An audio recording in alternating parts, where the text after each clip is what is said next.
IoT에 의해 생뚱맞게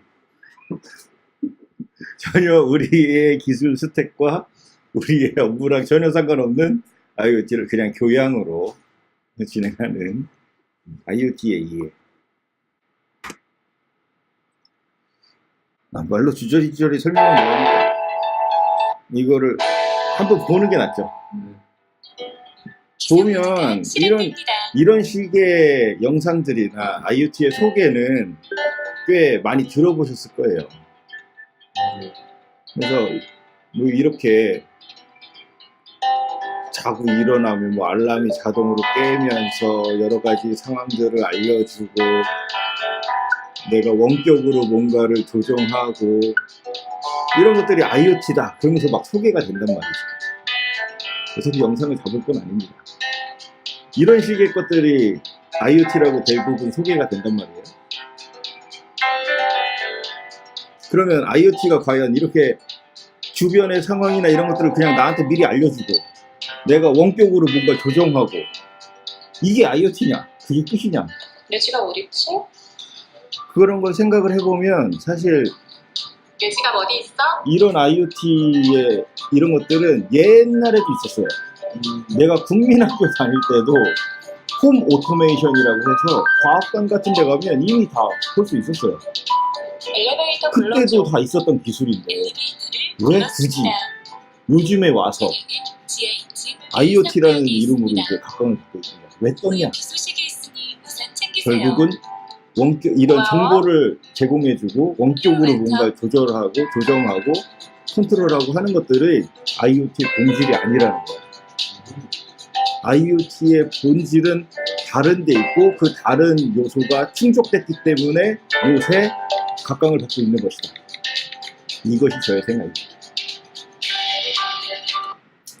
아무 데서도 그런 얘기를 하지 않죠. IoT가 과연 뭐길래 그 전부터 있던 기술이 있었는데 그때는 각광받지 못하다가 이제 와서 각광받기 시작하느냐. 요새 신사들의 목걸이가 무서워서? 요새 무엇이 충족됐기 때문에 요새 들어서 다시 이것이 부각이 되고 있는 것이냐. 얘기하신 대로 먹거리죠. 산업이죠, 산업. 네. 모든 기술은 산업과 엮여야 진행이 되는 건데 그 전까지는 기술은 있었지만 그 기술로 무슨 먹거리를 만들지가 불명확했던 거죠. 하지만 이제는 명확해졌다. 뭐가? 이제 그거를 알아보도록 하겠습니다. 자, 뭐 여러 가지 기술들이 있는데 이 기술들은 사실 예전부터 있던 기술입니다. 새로운 기술이 나타나면서 IoT가 나온 게 아니에요. 기존 기술들이 있었지만 그걸 그냥 엮어서 IoT라고 하는 것 뿐이지. 자, 오른쪽 사진을 보면 카카오 앞에서 택시가 데모를 했죠. 왜? 니네가 카카오 카풀을 하면 우리 먹거리가 사라지는 거 아니냐? 카카오도 대응을 하죠. 우리 새로운 먹거리와 공유 경제를 실현하면서 우리도 먹고 살아야 되지 않겠냐? 이러면서 이제 팽팽하게 하다가 아직 결론이 안 났죠. 왼쪽의 사진은 런던에서 택시들이 데모를 했던 사진입니다. 똑같아요. 우버 택시가 나왔을 때 택시 사업들이 니네가 우리 먹거리를 뺏어가는 거 아니냐. 이때 우버는 이걸 해결합니다. 어떻게 해결했냐. 니네가 우리 우버 택시 때문에 손해를 봤어? 우리가 그만큼 돈으로 떼어줄게. 우버는 이걸로 돈을 벌 생각이 없었던 거죠. 이제 유명했죠. 네. 그리고 해결이 됐어요. 왜? 우버는 이걸로 돈을 벌 생각이 없었던 걸까? 그리고 그렇다면 우버는 이 사업으로 돈을 벌고 있느냐? 마이너스예요, 지금 우버는. 제가 알기로는. 그런데도 우버는 여기저기서 투자하고 계속적인 성장을 하고 있는 중이죠.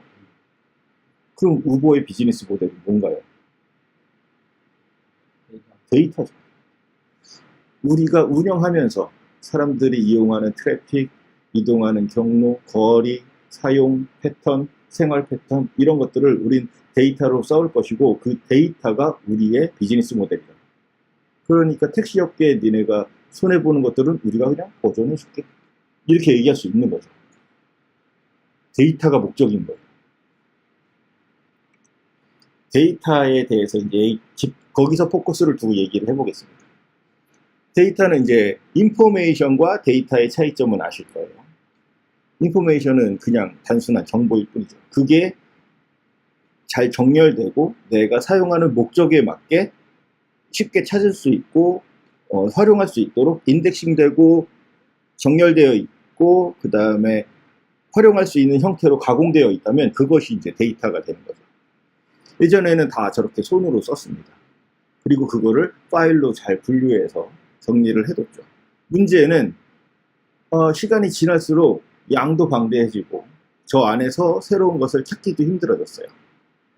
예를 들면 가계부를 저기다가 막 기록을 했어. 그러면은 작년 이맘때, 재작년 이맘때의 가계 소득 지출에 대한 정보는 저기를 통해서 얻을 수 있지만 날씨가 변하는 거에 따라서 가계 소득 지출이 어떻게 변했는지는 알 수가 없어요. 왜냐하면 날씨 데이터는 따로 있고 제 가계부 데이터는 따로 있으니까 그걸 엮어야 새로운 데이터가 나오는 거죠. 그런 불편한 것들이 있었습니다. 하지만 3차 산업혁명과 함께 컴퓨터가 등장했죠. 컴퓨터로 데이터를 정리를 하니까 웬걸 검색하기가 너무 좋아. 찾기 쉽고. 사람들이 너무 좋으니까 컴퓨터로 데이터를 처리하는 것이 좋구나. 이제부터 모든 데이터는 컴퓨터에다 집어넣자.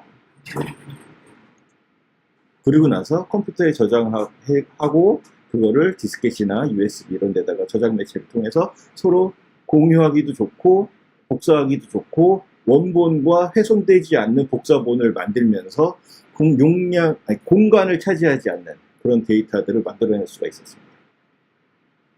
이러다 보니까 이제 디스켓에 복사해서 주는데 오늘의 데이터가 여기서는 오늘의 데이터가 새로 생성되는데 복사해서 날아간 데는 저쪽은 오늘의 데이터가 없는 거예요. 어떡합니까? 네트워크로 연결을 해야죠. 딴 얘기 먼저 해야 되네. 자, 다시. 그런 어려움이 있었어요. 그러고 나면 문제점이 뭐냐면 여태까지 많은 세월을 거쳐가면서 데이터를 이제 인포메이션들을 쌓아놨었는데 컴퓨터의 등장으로 컴퓨터에다가 데이터를 쌓았어요. 여러 가지 장점이 있었죠. 그런데 그 전까지, 컴퓨터가 등장하기 전까지 쌓여져 있던 데이터들은 컴퓨터에 들어있지 않는 거예요. 그거를 이제 다시 컴퓨터에 집어넣는 작업을 합니다. 그래서 그거를 디지털라이즈라고 해요. 디지털화 하는 거죠. 그래서 이제 그때 나온 기술들이 이제 OCR 이런 거예요. 이제 손으로 쓴 거나 프린트된 것들, 인쇄된 것들을 스캔해서 다 컴퓨터에다 집어넣는 거예요. 문제는 옛날에 손으로 썼던 것들은 인식이 잘 안 돼요. 그래서 프로젝트 구텐베르크라는 게 생성이 됩니다. 캡처는 아시죠? 캡처는 사람인지 컴퓨터인지 구별하는 거잖아요. 그걸 응용해서 리캡처라는 게 나왔어요. 리캡처는 단어를 두 개를 제시합니다. 하나는 답을 알고 하나는 답을 몰라요. 사용자는 단어 두 개를 입력하죠. 그러면 답을 알고 있는 걔만 정답 여부를 확인하고 두 번째 단어는 그냥 받아들이기만 하는 거예요. 두 번째 단어에다가 여태까지 인식하지 못했던 단어를 알려주는 거예요. 그래서 프로젝트 구텐베르크를 통해서 셰익스피어가 손으로 썼던 것들, 이런 OCR로 인식되지 않았던 단어들을 수백만의 사람들이 이 글자는 이렇게 보여 라고 했던 것들을 데이터를 모아서 그 100만 명 중에 80만 명이 이 글자를 이 단어라고 읽었으니까 이 단어는 이거겠지 라고 인식을 한 거죠. 이 캡처가 그런 게 있습니다. 예. 이걸 프로젝트 구텐베르크라고 하고 이걸 통해서 이미 거의 이제 영어권에서 영어로 된 문서는 이미 모든 문서가 디지타이징이 완료가 됐습니다. 이제 한글이나 이제 한문이나 뭐 고문서 이런 것들은 아직 진행 중이고요. 최근 들어서야 조선왕조실록 그게 전부 다 디지타이징이 완료가 됐죠. 그것도 완료되지 몇 년 안 됐어요. 아무튼 오래 걸리는데 이런 리캡처를 통해서 그런 것들을 수행을 했다. 그래서 디지타이징을 통해서 이제 과거 데이터든 현재 데이터든 그리고 지금 생산되는 데이터도 전부 다 디지털화 시켰어요. 데이터가 이제 방대해지니까 디스켓으로 옮겨주고 복사본을 넘겨주고 하는 게 힘들어졌죠. 그래서 중앙에서 관리를 합니다. 중앙에 DB를 두고 여기다가 데이터를 원본을 두고 나머지는 니네가 복사해가. 원할 때만 필요한 부분만 다운로드해서 써. 이렇게 중앙에서 데이터를 관리하고 그걸 서로 공유하고 인터넷을 통해서 서로 쉐어링하는 그러한 시대가 되었죠. 데이터가 점점점 쌓여지고 점점점 많아지니까 데이터가 너무 커서 그걸 빅데이터라고 불렀습니다. 이제 데이터가 많이 쌓이다 보니까 사람들이 이제 생각을 하는 거죠. 이 쌓여져 있는 데이터를 잘 분석해 보면 뭔가 돈이 되는 게 또 있지 않을까? 라고 생각을 한 거예요. 그래서 그 데이터, 광산에서 금을 캐듯이 데이터 속에서 의미 있는 것들을 찾아내는 데이터 마이닝을 하기 시작합니다.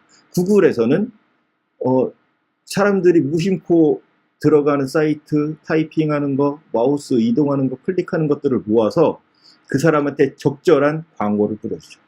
그 사람이 딱 원할 만한. 아마존에서는 이 사람이 들어가서 스크롤하는 거, 클릭하는 거, 읽어보는 거, 시선이 어디로 가는지, 마우스 클릭이 어디로 가는지, 이 페이지를 몇 초 동안 읽었는지 이런 데이터들을 모아서 그전에는 버려졌던 데이터들을 읽어서 그걸 분석함으로써 이 사람이 다음번에 어떤 물건을 사는지를 예측한 다음에 정확하게 그걸 광고로 딱 때려주죠. 사람들이 좋아하고 반응하는 키워드들을 묶어서 그 키워드들로만 대본을 만들고 그래서 드라마를 딱 만들어서 나온 게 하우스 오브 카드. 이걸로 넷플릭스가 대박이 나죠. 우리나라에서도 심야버스 노선을 이제 만들 때 어떤 노선을 해야 되냐. 그러면 심야 시간에 사람들이 어디서 택시를 타서 어디까지 이동하는지 이동 경로들을 빅데이터로 모아서 심야버스 노선도를 만들었었다라는 뉴스는 많이 보셨을 거예요. 요즘 이런 시대입니다.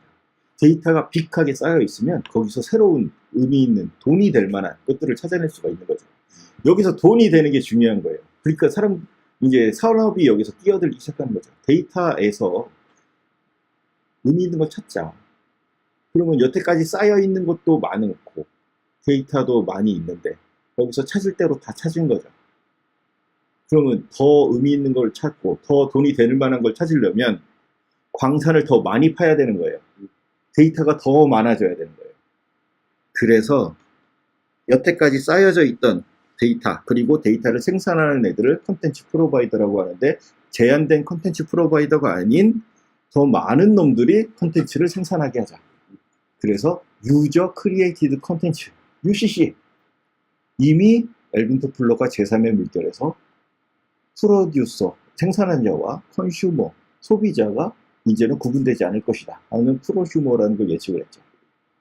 그래서 지금은 사용자가 블로그도 하고 뭐 유튜브도 만들고 뭐 이러면서 스스로 데이터들을 막 만들어내죠. 그러면은 이걸 관리하는 중앙에서 저장해주는 블로그, 유튜브, 동영상 서비스 이런 서비스들을 제공해주는 애들은 사용자들이 생산해내는 데이터를 보면서 거기서 마이닝을 하겠다는 거예요. 더 많은 데이터를 쌓고 싶은 거지. 이제는 이걸로도 부족해. 더 많은 데이터를 쌓아야 돼. 사람이 만드는 데는 한계가 있어. 그리고 블로깅이나 유튜브나 이런 것들은 사람이 의식적으로 내가 이제부터 블로그를 써야지 하고 머릿속에서 정리한 글을 쓰지만 24시간 중에 글을 쓰는 시간은 아주 작은 시간이란 말이에요. 그 나머지 시간의 활동들에서 데이터를 뽑아먹고 싶은 거예요. 어떻게 합니까? 그 사람이 행동하는 모든 활동 범위에서 데이터를 다 뽑아내는 거죠. 그래서 사람이 활동하는 동안에 사용하는 물건들에다가 데이터를 뽑아내도록 집어넣는 거예요. 그래서 이거를 예전에는 스마트 디바이스에다가 그런 정보를 합니다. 혹은 머신과 머신이 서로 대화하며 정보를 주고받는다. 혹은 네가 어딜 가든 그런 기기들이 그런 정보들이 널 따라다닌다. 하는 유비쿼터스. 뭐 이런 여러 가지 용어들로 이미 불려왔어요. 하지만 이제는 IoT라는 용어로 그걸 새롭게 부르는 것 뿐이죠. 새로운 기술이 아니다. 새로운 기술은 아니지만 이제 이 기술이 어디에 활용될지를 아는 거예요. 결론은 무엇인가요? IoT가 어떤 데이터를 만들어내고, 그럼 데이터를 만들어내고 그 데이터가 쌓여지면 사람들이 무의식적으로 하는 행동들, 그리고 일상에서 하는 행동들에서 나오는 모든 데이터 패턴들을 얻을 수 있겠다라는 게 이 IoT의 중요한 시점입니다. 그렇다는 얘기는 IoT가 그렇게 중요해졌다는 얘기는 IoT로부터 정보를 얻을 거라는 거고, 정보를 얻겠다는 얘기는 정보가 어딘가 저장돼야죠. 그럼 사업자라면, 본인이 사업자라면 그런 정보를 받아먹고 저장할 수 있는 형태를 제공해줘야 나한테 데이터가 쌓일 거잖아요. 내가 활용할 수 있는 데이터. 무슨 사업을 하시겠어요? 가정? 자, 2015년 가트너의 하이프 사이클입니다. 하이프 사이클이라는 거는 그 한 기술의 발전 과정을 보여주는 거예요. 이제 세로선으로 구분이 되어 있는데, 첫 번째 구간, 그 다음 두 번째 구간, 세 번째 구간, 네 번째 구간인데, 첫 번째 구간에는 어떤 새로운 기술이 등장해서 그것을 사람들한테 관심받는 게 이제 위로 올라가는 거고요. 점점 관심을 받다가 피크치에 올라가면 언론에도 많이 노출되고 사람들도 누구나 다 들어보는 그런 시점이 됩니다. 그런데 이때는 이슈만 되고 누구도 사업에 뛰어들질 않아요. 그러고 나서 누군가 그 사업에 뛰어들고 막 실패담이 나오고 기술이 아직 성숙되지 못한 상태에서 쭉 이제 관심도가 떨어지죠. 그러다가 이제 한두 개씩 성공 사례가 나타나면서 이제 산업도 안정화가 되고, 이제 우리 실제 사용자들에게 실생활에 적용이 되는 이제 서비스의 안정기로 돌아간다. 이게 이제 하이프 사이클이에요. 기술의 발전 단계예요. 2015년에는 IoT라는 것이 피크를 쳤어요. 근데 2016년엔 IoT가 없어집니다. 그리고 IoT 플랫폼이 등장하죠. 왜요? 데이터를 나한테 쌓으란 얘기죠. 그리고 IoT 플랫폼이 점점 하이프 사이클의 위로 등장합니다. 2018년에는 이미 피크를 쳤어요. 그리고 IoT 플랫폼은 이제 여러 군데서 경쟁을 하는 시점이 된 거죠. 물론 이제 시행착오를 거쳐서 경쟁에서 살아남은 놈들만 이제 우리 일상생활에서 사용되는 그런 하이프 사이클의 안정기에 들어가게 되겠죠.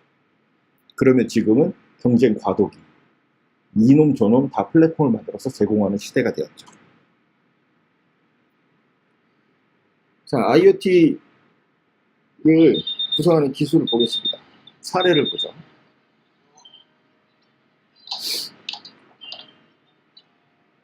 얘는 기가지니에 대한 사례입니다. 아까 처음에 봤었던 거는 SK의 IoT예요. 이거는 KT의 IoT입니다.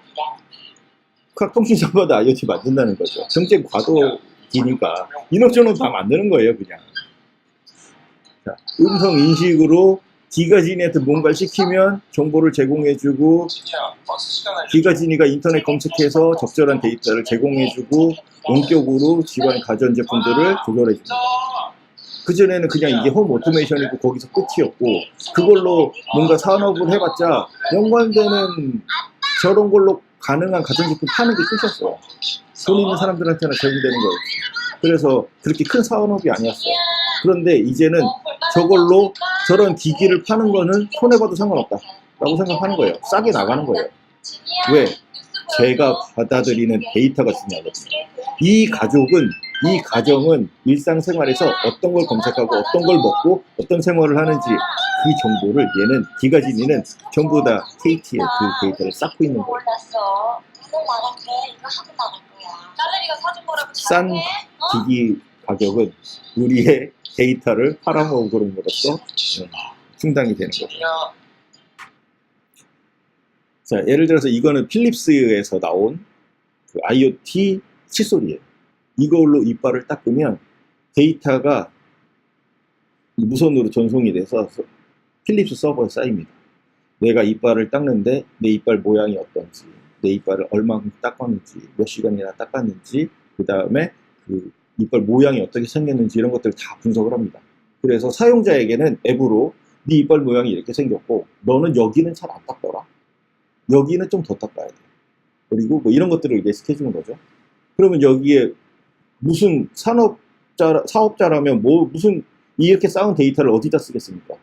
치약에 치과에 풀어. 그렇죠. 치과에 팔아먹는 거죠. 이 동네 저 앱에 치과 예약하기 버튼이 하나 들어있다면 이 치과 예약하기로 이 사용자 가까운 치과가 10개가 있다면 이 데이터 사는 치과를 추천해 줍니다. 그냥 산업을 부탁드립니다. 저 데이터가 치아보험 회사로 가서. 그쵸. 그치. 결국 어. 우리들이 돈을 보험료를 못 받게 되는. 그치. 치아 보험회사. 보험회사도 이제 너 이빨 상태를 보니 곧 임플란트를 해야 될 것 같은데. 그래서 안 돼. 뭐 이제 이런 식으로 연락이 가는 거죠. 아니, 건강한 사람들한테만 연락이 가는 거겠지. 그런 식인 거죠. 결국 이거는 사용자 입장에서 봤을 때, 와, 칫솔이 되게 똑똑하네? 내 상태나 내 이빨의 건강 상태를 알려주네? 내 이빨 모양을 알려주네? 여기서 끝나지만, 이거 이면에는 사업적으로 보면, 이 데이터를, 사람들의 데이터를 뽑아서, 현재 이 지역에 사는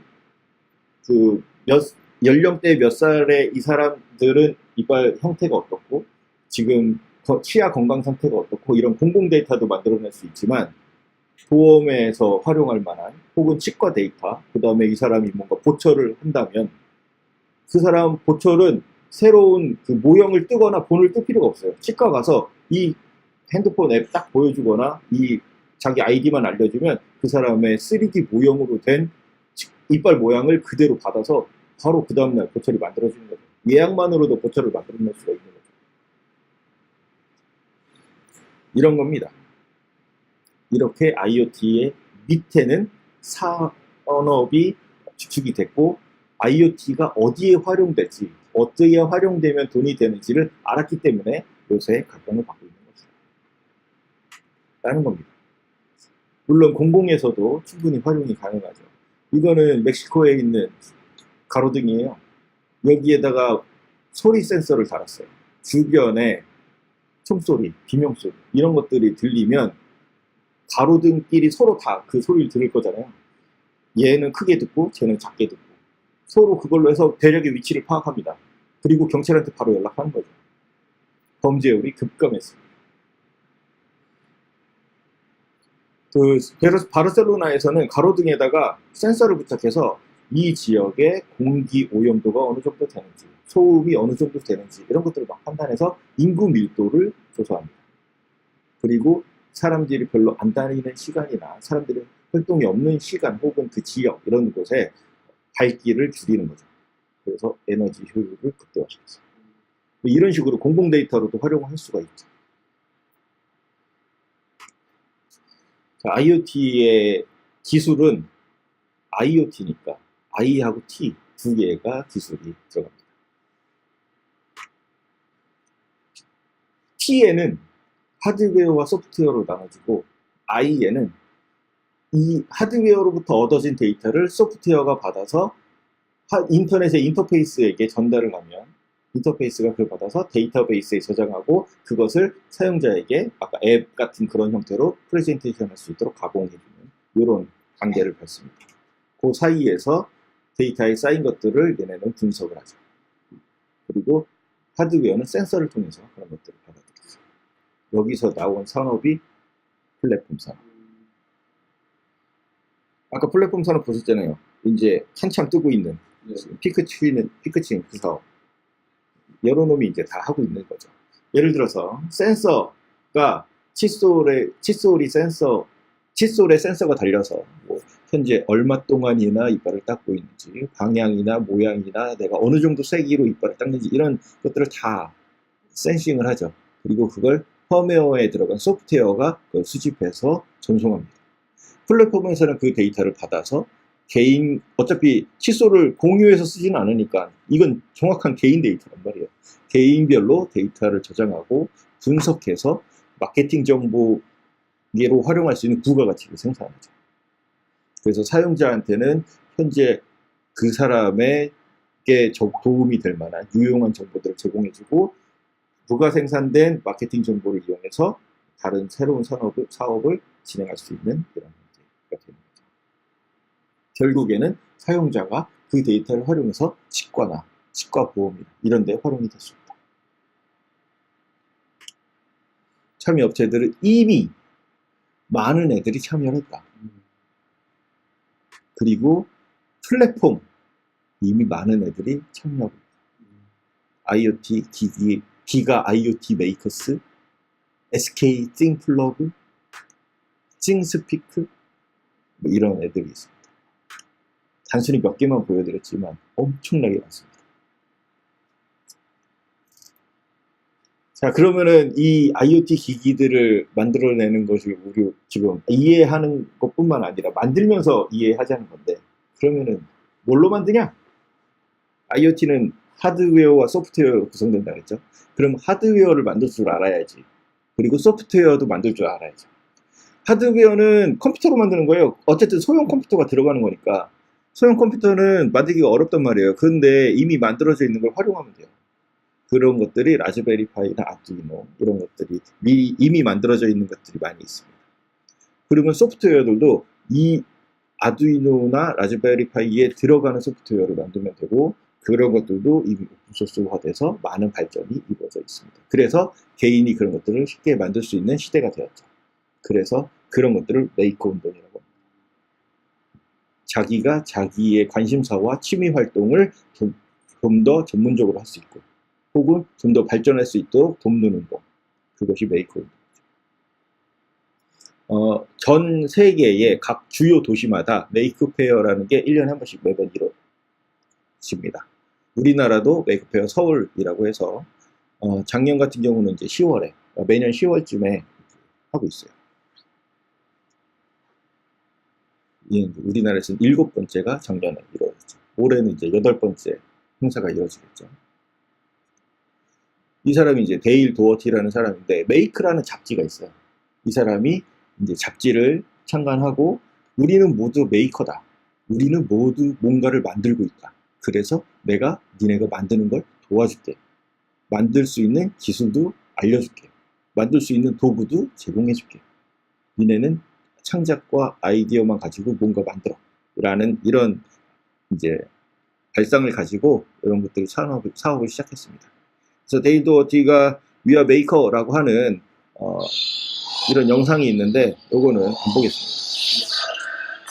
하지만 요거를 보겠습니다. 우리나라에서 개인이 인공위성을 만들어서 발사시킨 적이 있어요. 망원동에 사는 송호준이라는 사람이 드디어 쐈다 해주는 줄 알았지. 스스로 잘생겼어요. 드디어 끝났구나. 몰라 나. 왜 개인이 인공위성 띄울 수 없지? 우주는 그 누구의 소유도 아닌데, 우주는 내 거, 네 거, 모든 사람의 거. 뭐 TJ가 턴테이블 하나로 음악을 만들잖아요. 뭔가 되게 전문적인 것 같죠? 저는 이 사람 뭔가 굉장히 많은 이 전문적인 지식을 가진 사람 같아요. 있습니다. 뭐 개우. 이 사람 전문적인 지식을 가진 사람이 아니에요. 그냥 올리고 싶은데? 라는 생각만 가지고 인터넷에다가 여러 사람들한테 도움을 요청해서 도움을 받아서 만들어갖고 결국에 인공위성을 올렸어요. 가장 중요한 것은 태도가 아닌가. 안 되면 말고 라는 정신으로. 돈이 부족해서 아까 그 보셨던 티셔츠 만들어서 팔면서 했던 거예요. 이게 바로 제가 이 위성이, 인공위성이 무슨 기능이 있냐? 없어요. 아무런 기능 없어요. 그냥 올라간 거야. 하지만 얘는 해냈다. 그런 시대입니다. 일반인들도 아무런 지식이 없어도 가능한 시대다. 지금은 메이커라고 하는 연관 검색어들입니다. 내가 뭔가 특별한 기술이나 여기에 테크닉이나 뭐 기술이나 뭐 전문 지식이나 이런 연관 검색어가 없어요. 연관 검색어는 오직 열정, 커뮤니티, 공유 이런 거죠. 내가 모르는 건 네가 알겠지. 네가 모르는 건 내가 알려줄게. 이런 시대죠. 지금은 기술이 없어서 못 만드는 시대가 아니고 아이디어가 없어서 못 만드는 시대죠. 메이커 운동은 그냥 처음에 단순히 재미로 만들기 시작하지만 그것이 공유가 되고 서로 사람들이 좋은 아이디어라고 해서 부추겨 갖고 사업이 시작되고 하는 이런 케이스들이 꽤 많이 있습니다. 메이커를 시작하는데 별로 많은 노력이 필요하지 않아요. 열정만 있으면 되죠. 장비는 조금만 있어도 돼요. 우리가 모두 다 뭐 집에 한두 가지씩 갖고 있는, 한두 가지씩, 저런 거 다 집에 한두 가지씩 다 있잖아요. 이런 거를 이용해서 만드는 거죠. 근데 없으면 빌려줄게! 전국에 널리 퍼져 있습니다. 메이커 스페이스. 가서 저 이거 쓰고 싶은데요? 네, 오세요. 빌리는데 얼마인가요? 공짜예요. 공짜인 데도 있고, 오늘 얼마나 쓰실 건데요? 오늘 하루 종일 쓸 건데요? 그래요? 한 2,000원 내세요. 이런 식이에요. 얼마든지 할 수 있다. 자, 이런 사례들이 있는데, 이런 사례들은 뭐 이제 대충 넘어가겠습니다. 3D 프린터, 얘는 이제 디자인을 전공한 학생인데, 졸업작품으로 뭐 만들다가, 저런 시제품을 만들어야겠다라고 생각하고, 수많은 시행착오를 반복을 하면서, 결국에는 저 하프토이즈라는 걸 만들어냈습니다. 그리고 지금은 엄청난 장난감 회사에서 이제 투자해가지고 굉장히 사업이 잘 되고 있어요. 근데 제가 저 사장이 말한 거는 이거죠. 이거는 실제로 만들어보고, 손으로 만져보고, 뜯어보고, 계속 시행착오를 계속 해야 되는데, 아마 몇백 번의 시행착오를 했을 거다. 근데 내가 학교에서 배운 대로 만들고 실패했다면 아마 같은 시간 동안 10번도 못했을 거예요. 근데 3D 프린터로 하니까 그 시간 안에, 똑같은 시간 안에 100번, 몇백 번의 시행착오를 거쳐서 결과물을 만들어낼 수 있었다. 이런 얘기를 합니다. 이거는 이제 3D 프린터로 이제 의수를 제작한 그런 사례죠. 그래서 이 사람은 유명한 사람인데 서울대 나와가지고 팽팽히 놀다가 이제 의수 만들어야지 해갖고 프린터로 의수 만들었다가 유명해져가지고 이제 무슨 회사도 차리고 막 이러는데 어쨌든 뭐 이런 경우도 있죠. 이 사람은 전문 지식이 있으니까 뭐 별로 큰 도움은 안 되지. 어쨌든 아두이노의 그 중심에 아두이노가 그런 두뇌 역할을 해주고 있다. 여기서 보면은 이제 설계를 하고 디자인을 하고 그것을 만들어보고 거기서 끝이 아니라 얘가 기능을 가질 수 있도록 우리가 지성을 주고 그 지성의 핵심이 되는 것이 아두이노는 저렇게 생긴 하드웨어가 있고요. 그 하드웨어에 올릴 수 있는 소프트웨어가 제공이 되는데 그 소프트웨어를 쉽게 만들 수 있는 개발 환경까지 함께 제공해주고 있습니다. 이 사람들이 이제 아두이노를 만든 사람들입니다. 아두이노 시리즈들이 이렇게 있는데 아두이노는 이탈리아에서 맨 처음에 만들었어요. 그래서 아두이노 우노 이게 이제 가장 첫 번째 버전이죠. 그 이후에 아두이노 듀라고 해서 그 밑에 있는 거, 아두이노 윤이라고 해서 구루 문자를 쓴 겁니다. 그래서 와이파이 기능이 탑재된 거, 아두이노 레오나르도라고 해서 PC랑 USB로 연결할 수 있는 기능이 탑재된 거. 근데 오른쪽 밑에 있는 거 같은 경우는 아두이노 로봇이라고 해서 동그란 버튼 모양으로 해서 그 웨어러블로 단추처럼 이렇게 옷에다 부착해서 입고 다닐 수 있는 이런 형태의 IoT를 기기들을 만들어낼 수 있는 그런 컴퓨터죠. 그리고 아두이노도 결국 컴퓨터입니다. 아두이노로 만들어낸 여러 가지 사례들이 있는데 이거는 간략하게 살펴보고 넘어가겠습니다. 이거는 그냥 자동차예요. 그냥 앞으로만 가는 자동차야. 근데 아두이노를 달아서 장애물이 있으면 멈추고 반대 방향으로 이동하는 이런 기능을 추가한 거죠. 아무런 그런 똑똑한 기능이 없는 일반 자동차에다가 똑똑한 기능을 집어넣은 거죠. 아두이노를 넣으니까 그게 되는 거예요. 요거는 이제 여러 가지 센서를 활용해서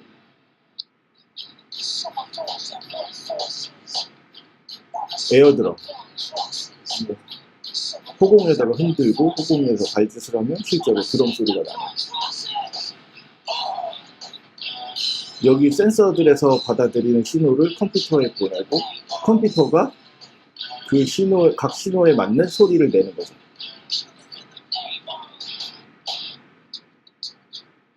이렇게 해서 이렇게 만들어가지고 이렇게 만들어가지고 컴퓨터에다 집어넣어서 컴퓨터가 대신 소리를 내준다. 이런 겁니다. 자, 요거는 그냥 문 잠금 장치예요. 근데 노크 소리를 인식해서 노크 소리 패턴을 보고 문을 열어주는 그런 장치입니다. 그래서 이렇게 안 열리죠.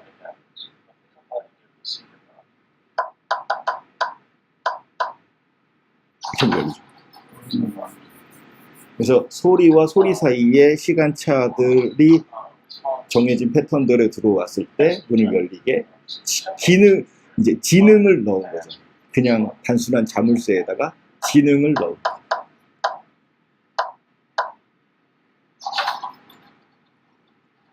IoT에 쓰이는 기기들을 우리는 스마트 디바이스라고 해요. 스마트 디바이스는 그냥 디바이스에 스마트가 더해진 거죠. 스마트가 더해졌다는 얘기는 두 가지를 의미해요. 하나는 인터넷이 가능하다. 하나는 현재의 상태 혹은 사용자의 반응에 따라서 다르게 행동한다. 지금까지 보여드린 것은 이제 두 번째의 의미만 보여드리고 있는 거죠. 이것 역시 이제 이런 식으로 동작합니다. 이거 이제 밑에 있는 게 센서고요.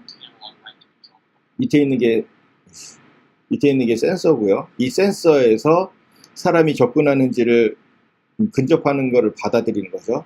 근접한 여부를 받아들여서 사람이 가까이 근접해 왔다. 그럼 근접하지 않았을 땐 노란 데다 불을 켜고 사람이 근접하면 빨간 데다 불을 켜면서 이걸로 이 스피커로 소리를 내는 이런 식의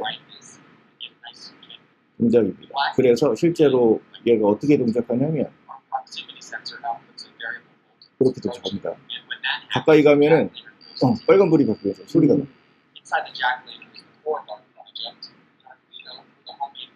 그래서 이렇게 이제 동작 원리를 살짝 살펴보면 센서에 평소엔 40이었다가 사람이 가까이 가면 값이 높아지죠.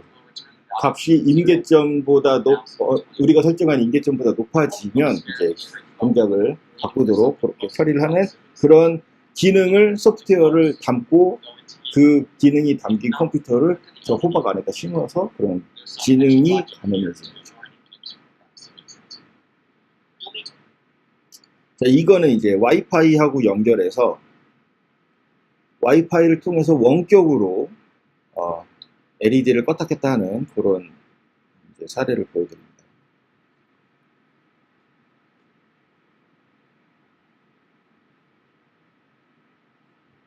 빨리빨리 해. 자, 눌러서 켜.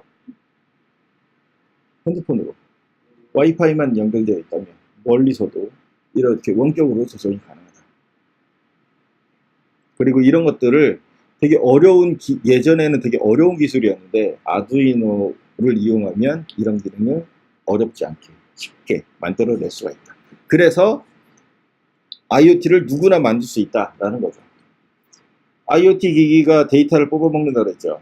그리고 그 데이터를 많이 뽑아먹기 위해서 그전에는 컨텐츠 프로바이더만 있었는데 이제는 사용자에게 UCC로 해서 사용자가 스스로 컨텐츠를 생산하게 했다고 그랬잖아요. 이제는 IoT를 가지고 사람들이 일상생활에서 데이터를 만들어내는 것들을 뽑아먹을 수 있는다 그랬잖아요. 이제는 이런 걸로 사람들이 스스로 IoT 기기를 만들어서 데이터를 생산할 수 있는 시대가 된 거죠. 아두이노 플랫폼은 아두이노가 아니죠. 아두이노는 데이터를 수집하고 생산해서 보내주는 역할을 하는 거죠.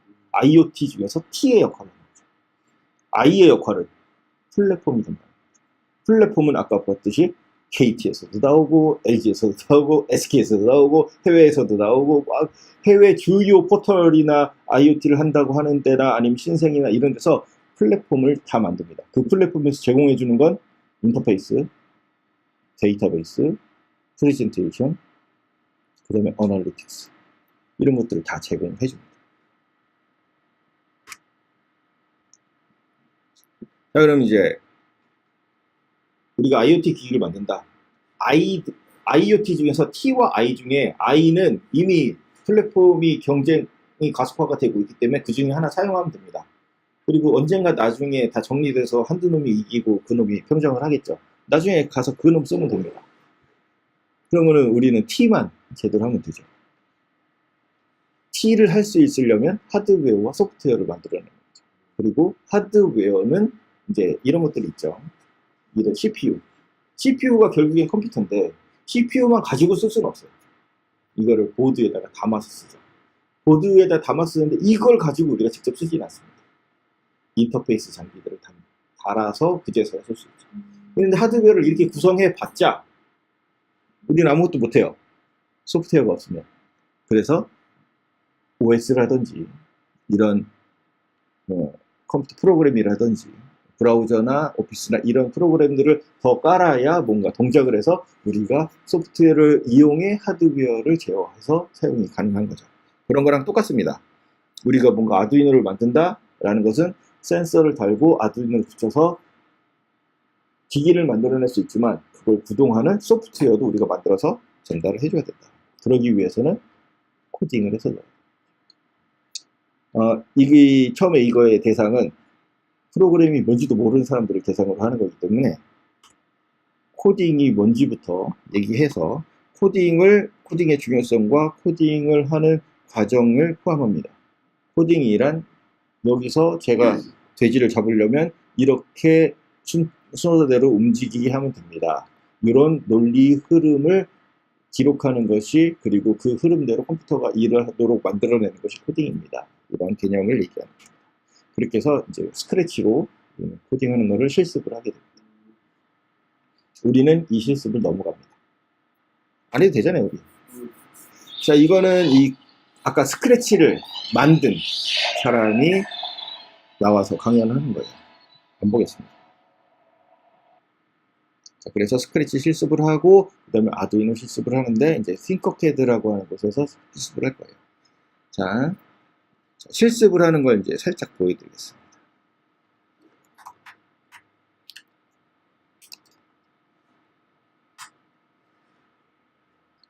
바로 안 들어가네. 싱커캐드라고 하는 사이트입니다.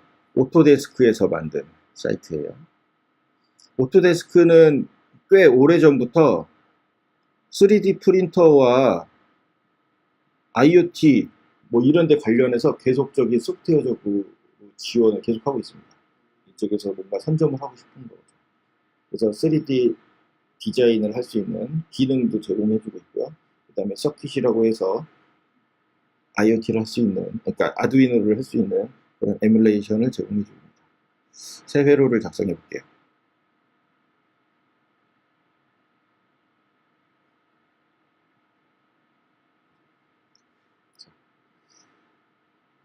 먼저 아주 기본적인 동작부터 알아보죠.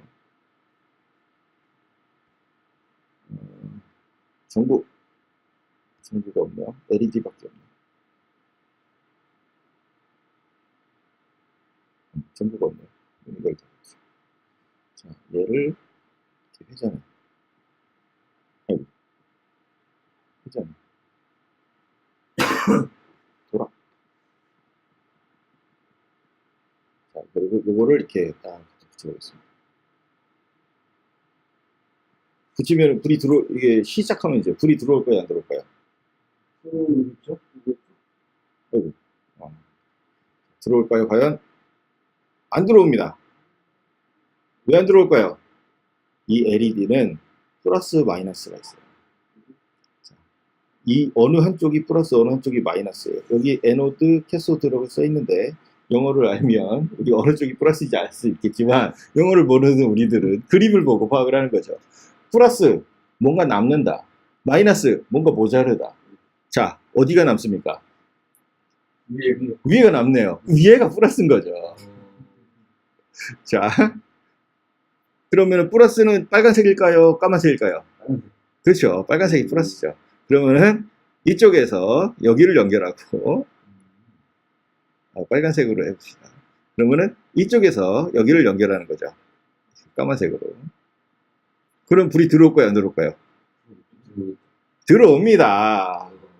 근데 터졌어요. 불이 터졌어요. 왜? 전압이 너무 높아서 터진 거예요. 전압을 낮춰줘야 돼요. 이 전기가 흐르는 걸 방해해야 됩니다. 전기가 흐르는 걸 방해하는 거를 레지스터라고 하죠. 레지스터로 전기에 흐르는 것을 방해를 해보겠습니다. 이렇게 중간에 사이에 연결하는 거예요.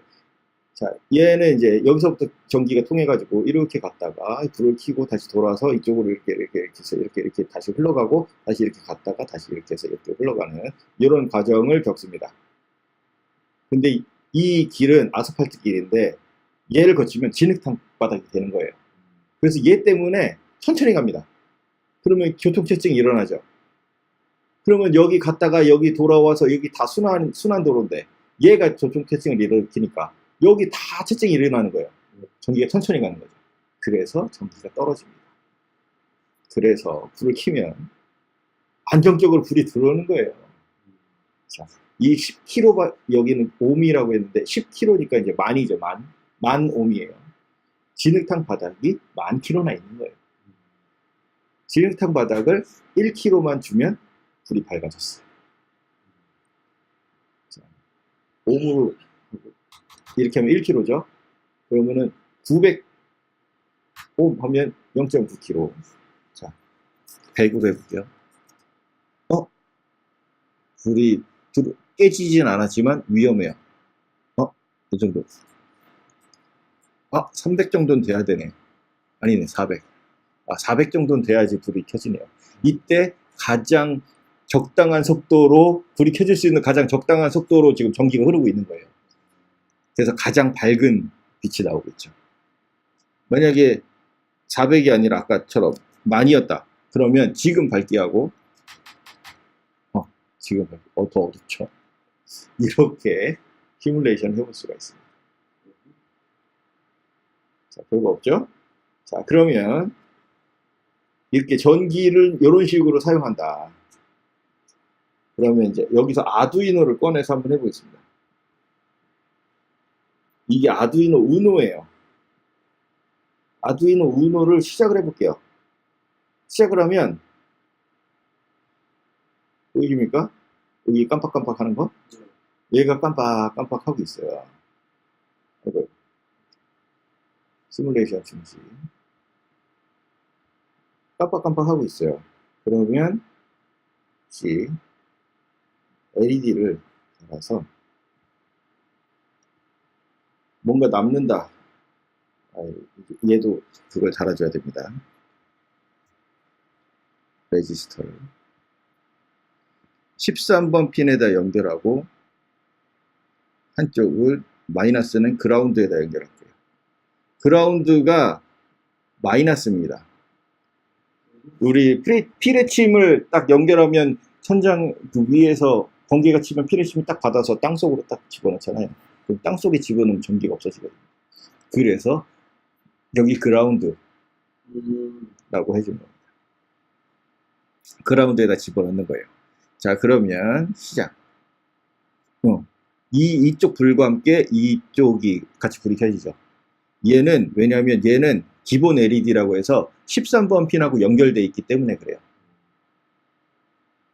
근데 지금은 그 레지스터에 전압을 설정 안 해도 돼요. 이 아두이노가 네. 기본적으로 5V의 전압을 내줍니다. 각 이 핀들에서 5V의 전압이 나오고 있어요. 그러면은 얘는 그냥 우리는 전원을 켰을 뿐인데 이 13번 핀, 그러니까 여기가 13번 핀하고 연결이 되어 있다고 했으니까 여기 불도 들어오지만 13번이랑 연결한 여기도 들어오고 있는 거예요. 왜 얘가 깜빡거리냐? 우리는 아무것도 안 했는데 기본적으로 깜빡거리게 하는 프로그램이 여기 안에 들어있다. 코드를 보자.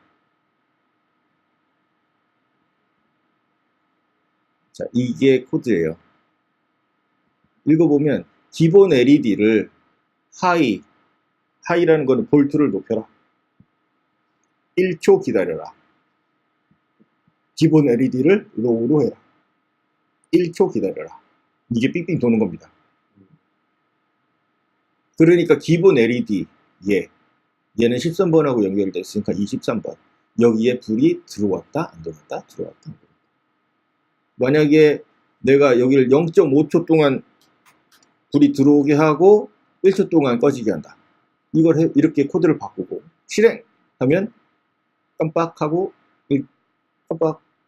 깜빡하고 1초 기다리고 0.5초 켜지고 1초 기다리고 이런 식으로 이렇게 되겠죠. 만약에 내가 0.1초 불 켜고 0.1초 기다려. 그러면 0.1초 간격으로 깜빡깜빡깜빡깜빡 하겠죠.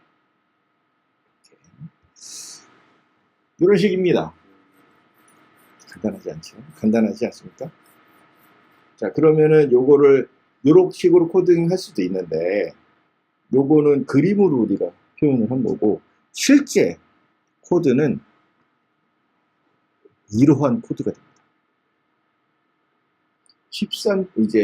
이게 이제 C 언어로 표현된 건데 아두이노 플랫폼은 두 개의 엔트리 포인트를 제공해 줍니다. 셋업과 루프. 그 다음에 그래서 전원이 맨 처음에 들어오면 셋업이 한 번 실행이 되고요. 그 다음부터 루프가 무한 반복됩니다. 전원이 꺼질 때까지. 그래서 맨 처음에 셋업이 한 번 들어올 때 핀 모드 13번 핀, 요거 13번 핀, 요게 요거랑 연결되어 있다고 했어요. 13번 핀을 아웃풋으로 설정하겠다.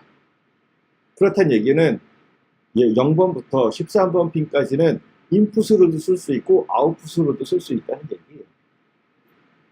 그래서 이번에는 우리가 전기를 이쪽으로 내보낼 거니까 그래서 불을 켜게 만들 거니까 아웃풋으로 설정하는 거예요. 요거는 어차피 한 번만 하면 되는 거니까 셋업에다 놓고요. 그 이후에 뺑뺑 돌면서 매번 실행할 것은 디지털 라이트 13번 핀에다가 하이 값을 기록하고 100ms, 아까 0.1이라고 썼기 때문에 100ml가 나온 거예요. 100ms 기다렸다가 13번 핀에 로우를 기록하고 100ms 이렇게. 그래서 이거를 실행하면 이제 여기가 100ms 사이를 바꿔요. 이런 코드. 그 아웃풋, 하이, 로우는 다 얘라고 해요. 아두이노. 네. 자, 이해할 거예요. 이런 겁니다. 별거 없죠?